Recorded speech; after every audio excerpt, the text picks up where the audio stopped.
What's going on, everybody? It's Childish. We're back at it again with the next Destiny 6 video. As you guys know, it is the end of the month, and as always, Netmarble drops big updates with a lot of things to be changed. It looks like this time around for the month of March, they got quite a bit of things going on. So we're going to talk about it all, the good, the bad, the ugly, and then go ahead and throw in our 2 cents at the end of the video, okay? First up, we have ourselves a new unit, a natural 5-star from the Chen Empire. Looks like his name is Chen, and so let's go ahead and take a look at Chen here. The first one, rock version, a leader skill that's going to provide a 20% damage buff to scissor type for 20%. Not too bad, not too bad. And then we got ourselves a breaking ability that's going to be based off of defense with a chance to knock back for 3 seconds and a 100% chance to remove the target shield. So before we get into the next one here, it looks like they are looking to incorporate a couple of more units into the game that have that 100% shield removal. For those that don't know, we've been talking about the big three quite a bit here in the community. The big three being Rock, June, Scissor, Colada, and of course Paper Adonis. Paper Adonis, the one that we're right now focused on. He has the invulnerability shield for 6 seconds unless you upgrade the skill to 8 seconds. And so between that particular composition, you're able to essentially get yourself quite a bit of shields, just cycle through constantly over and over again. So it looks like they're looking to bring in a new unit that's going to be able to go ahead and counter those shield users out there. Of course, that particular unit is not the only one that's been used, but of course that's the one that's most popular here. Okay, next skill we got here, Russia Flame, another defense scaling skill that's going to provide a burning aspect here. 13% chance to burn for 7.5 seconds. And as we know from history, the units that provide the lower chance of harmful effects or whatnot generally have a multi-hitting effect. So even though it doesn't look good on paper, the multi-hitting effect kind of makes up for it. And then of course we have ourselves a status resist buff for 30 seconds. So kind of going in line with that first go, to talk about some things that can assist with countering. We got the 100% chance to remove the target shield. And of course for some of the other people that are going to be incorporating certain units to provide ourselves some kind of buff removal or shield removal, that status resistance is going to help out your team overall in order to prevent yourself from doing that. Status resistance being one of the unique elements of the game where it does add up with regards to your current team or whatnot. So you have a certain amount of resistance on one unit, and the rest of the units and whatnot, they're all going to add up there and all going to play a role in that PvP world here. I mean, obviously it's going to play a role PvE and PvP alike, but when it comes to some of the metal monsters and what people generally incorporate in their compositions, having that status resistance buff paired with all the substat status resistance that we can get, I think that's going to be quite the big of boost here, and I'm curious to see how that gets upgraded as the levels go on with that skill whatnot here. So Russia Flame, it looks like we're going to have even a bigger status resistant boost, and of course the chance to burn. I don't see this unit's getting played in the striker position. He looks like he's one that's going to be played in one of your main teams here, so that's going to be something to watch out for when he drops in about 24 hours here. Next one up, we got a paper. We got the paper version of Chen here. Now this one is looking pretty promising, dare I say OP. First skill, Dragon Slayer. We got HP recovery equal to 5% of team HP and 200% of the caster's defense, as well as the caster's 200% of the caster's defense for 4 times. So we got a straight heal alongside with a heal over time, and then we get the defensive buff over 10 seconds here. So this is kind of unique here. It got a little bit of Rock Yona plus a Paper Soho feel to it here.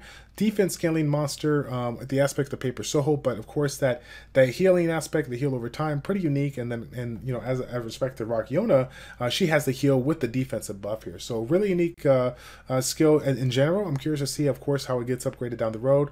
Now the second skill, a damage reflection one, which is of course for me, I'm pretty excited about. I'm really and this is something that I'll kind of mention at the end of the video here. I'm really looking to see some other units that we brought to the mix here that we can incorporate some of those rare kind of basically either buffs or harmful effects that we just don't see all too often, or maybe if we do see it, we only see it with one monster here. So Sage's Wisdom is going to provide that ability to reflect those debuffs that people incorporate in there. And then of course, as you guys can see, we have a small status activation chance that's going to be improved when it is reflection. So that is pretty unique.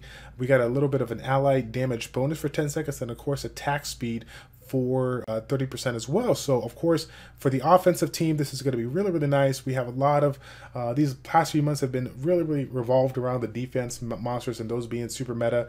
Now it looks like he's trying to incorporate a unit that's going to provide a lot of utility in the PvP world. I mean, everywhere. I mean, PvE, PvP alike. But you know, obviously this aspect of attack speed, attack damage, or ally damage here, I'm looking to see some attack-based monsters possibly get used.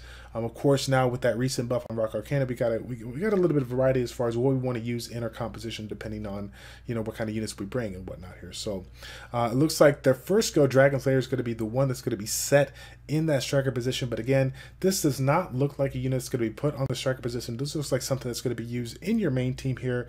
I like the fact that it's full-on buff. It's not like a healer breaker kind of combo here. I like that it's revolved around the defense support kind of mechanism here. So it's going to be a really unique monster, a really good monster to incorporate in any of your teams, considering the offensive abilities as well as the defensive abilities it's going to be bringing to the mix here. Okay, next one up, we got the 5-faction raid boss here. First one being Destro. Now Destro is going to be the silvas faction boss that we're going to be taking down here.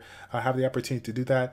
From what I'm understanding though, this is not a co-op boss. This is something that we're going to be able to do ourselves with 5 units here. So this is going to be pretty interesting. It looks like they're going to provide a little bit of stats here by means of rank, rewards, and the completion rate. Now taking a look at the information down below, it's going to provide us, you know, who dealt the most damage, the rankings and the rewards they're going to give in for those. And then one of the things that I'm kind of curious about here, the achievement level. Looks like the target achievement and what they're saying, the cumulative damage ranking here. So when the total accumulated damage of the users reaches the target value, a power buff will be given to the heroes for 1 week after the end of the season. Really unique concept in there, so I'm pretty curious to see how that goes down. It looks like this boss is going to be dropping these dragon crystals here that we're going to be able to obtain and use through the shop. We're going to have a couple of things that we can incorporate and some other things that we can buy. We got the legend and breaking material, the substat change tickets. So of course, we'll be talking about that here in a little bit. And then, of course, if we don't get those from the bosses, we're going to have this new kind of achievement system or quest, so to speak, here that we're going to be able to clear, finish, and go ahead and obtain even some more rewards here. So taking a look, as I stated before, this is a 5-man raid boss team. And from the looks of it, just kind of judging by the picture, of course, I cannot, state the obvious because we don't know for sure, but I think it's going to fall in line of the aspect of this game. You know, you're only going to be able to use one of each of the unit there. You're not going to be able to double up as we've seen in other special arena, concepts there. So again, this should be pretty interesting because it looks like we're going to be able to only obtain one hero here. We're not going to have a striker position here, so we're going to have to make sure that whichever hero we use, it is very, very the leader skill that it's going to provide is very synergistic with your team. We're going to be looking at probably universal leader skill that's going to be able to help out everybody and not just a specific element. So that's going to be pretty nice. And then of course, something to consider just by looking at the picture overall, just trying to get all the information that we can. The boss is going to be having some breakpoints, so obviously our team is going to go ahead and incorporate some kind of a breaker. Hopefully, trying to incorporate some kind of a unit that has a higher breakpoint. We're looking at the units that provide those 2 to 3 or 3 to 4 breakpoints here. Obviously, with the emphasis on the higher ones, the higher we can have that breakpoint for that unit or for that team, the less we have to worry about it with the rest of the composition. That can provide us a little bit more option to bring in a little bit more utility or a little bit more DPS, whatever the case may be, right? So again, I'm looking to see if there's anything else that I recognize here. Right now, I think that's going to be it. Obviously, I see some ads here, so we may be able to, there may be some kind of ad mechanic here that's going to go ahead and happen, in the middle of the video. So again, we're going to be able to get a little bit of value out of the AoE based units here, or units that provide some kind of AoE skill. I will like to mention that I think this is going to be kind of out there, just something that's, I think it's going to be common sense there. But if you have the opportunity to bring some kind of cooldown reduction by means of any way you can get it for your team, I think that's going to be very, very important. This looks like being a 6-minute battle. This is going to take a lot of time here, and anything you can do to cycle your abilities so that you can get them as quick as possible and cast them up again is going to be pretty important. Okay, of course, we already know the top dog is the Scissor Colada, but we got a couple of the units that are pretty unique that we can go ahead and mention here. We got the Scissor Chrono, which obviously is another you know, cool monster here with that time pause mechanic. And then just to kind of throw it out there, the Rock Sophia here with an AoE skill that provides a cooldown reduction as well on that mechanic there. So really unique overall, a lot of ways to get that done. Hopefully you guys have one of those monsters. Of course, there's a couple other monsters that have small different cooldown reductions for your party, but just keep that in mind as you're creating your composition, as I'm pretty sure that it's going to be kind of standard to go with you know, go with that aspect of some kind of cooldown reduction here. Okay, so again, just kind of stating what they're providing here. It's going to be, you're going to be able to enter 3 times a day, and the entry count will be refreshed every day at midnight here. So of course, we're going to have a couple of opportunities similar to what is currently going on, like in the conquest stages or even the giants. We have 3 opportunities to get that done. So I'm really looking forward to this, because again, this is new content, and I don't want to get too much into the end of the video, but if they're forcing us to use, you know, one team with 5 different monsters, hopefully that's going to force us to create new units or give us new reasons to build new units for this particular stage, right? Next one up, we have the orb and crest change, okay, the substat here. So you guys have seen it other games out there, you know, when they have this, you know, orb, you know, kind of mechanic going on here. Now we're going to have an ability to change a specific substat here in this aspect. So we're going to be able to get ourselves these pieces. It looks like this is something that may be able to be obtained again in that faction boss shop. And of course, if we don't get those pieces, we can go ahead. It looks like there's substat change tickets, so we can get those in the faction boss, right, by using the dragon crystal, or we can get those, looks like we can use rubies here. So this is pretty interesting. They're providing a way for pay-to-play players to be able to, you know, get that relatively quickly. And if it's anything similar to how they allow pay-to-play players to, you know, reload stuff now, you know, generally speaking, I would have to imagine that it's going to be, you know, 100 for the first time, then 200 to 400. But I'm guessing, I don't know if they're going to limit that to, like, you know, so many chances to change it, or if they're going to allow people to go ahead and constantly change it quite a bit here. So again, this is a very controversial thing. I know that in my, you know, main game that I play, this is something that a lot of people criticize. They weren't really happy about it. A lot of mixed decisions going on in the community as far as, was this the best thing to do? Did this reduce the gap too much, or you know, basically mess around with the gap between, you know, free to play or pay to win? Does this make it too easy for people to come around and get things going, or was this the right change for the thing? I'm really looking here to your guys' feedback on that, so please feel free to put that in the comment section down below. Really want to hear back from you guys, as I will be here tomorrow when the update drops, and I'm going to be taking a look at all of your guys' comments here, okay? Next one up, we got the new packages that are going to be introduced here. Now, of course, these are some packages. Some packages are getting updated, but of course, we have some new packages as well. Looks like the April's Thanksgiving package. It's kind of funny. April's the beginning of the year, but Thanksgiving we kind of consider, you know, that's a later stages. But again, it doesn't really matter. It doesn't really matter to me, as long as we're getting some better packages to buy. I'm really looking to see what's going on here. Okay, so it looks like we got 5,000 rubies, some skill dragoons, legendary scrolls, and 500 golds. Now, despite all the changes that we're going to see, I still think the emphasis is going to be on the skill dragoons, the packages with the skill dragoons.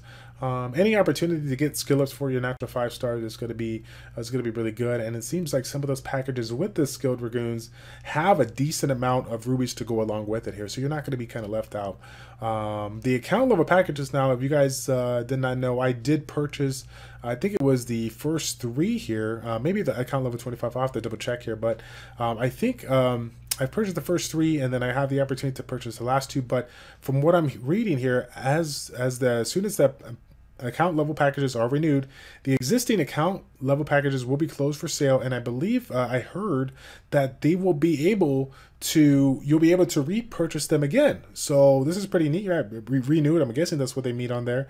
But I'm obviously pretty excited about it, because you know, for most games out there, anytime that they offer like a one-time purchase per account, it's generally a pretty decent thing to go for. So I want you guys to keep that in mind, as you know, for some of you guys that are looking to spend a little bit of money down the road. You know, those one-time offers there are really nice. And like I said, any of these that are providing any kind of skill dragoons, obviously it's going to be you know, really impactful for your account here, okay? Of course, I don't want to go into too much detail on these other ones here. I will kind of tell you a little bit about what I purchased. I mean, obviously I purchased the one-time Teal's Deer. Every so often I have purchased the uncommon key packages, because they just basically, when it came down to me like reloading my keys as much as I was just bleeding through my rubies. And even though I stopped myself from summoning quite early in the game, I still would go through, I'd be farming literally 16 hours a day easy during, I'd have this set up to farm, via Nox at my work. And then of course I would, be farming overnight as well.